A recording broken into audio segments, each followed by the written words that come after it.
Frères, vous ne direz pas que vous n'avez pas été avertis. Tout ce que j'ai fait et prêché jusqu'à ce jour, je me suis basé sur les révélations divines. C'est par la révélation que tu sauras qui tu es, ce que tu fais et où tu vas.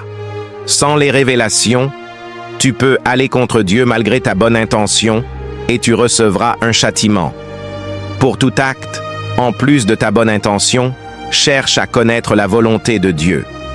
En matière de salut, soit tu ignores ou rejettes les révélations et tu es sur le chemin de l'enfer, soit tu les considères et tu les suis et tu es sur le chemin du paradis si elles viennent de Dieu.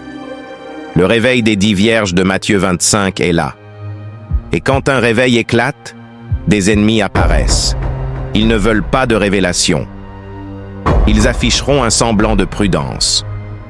Les ennemis, ce sont les partisans de la démocratie. Ils ne veulent pas du règne de Dieu.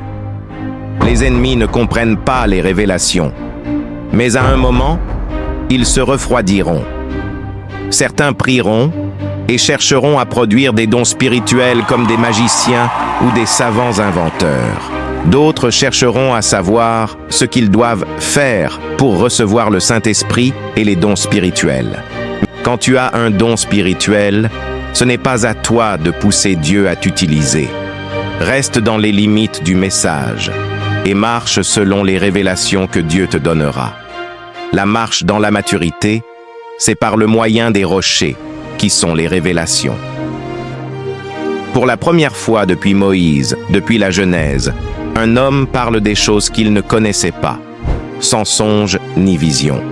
Et que celui qui a des oreilles pour entendre, entende, car le Dieu des esprits des prophètes a parlé.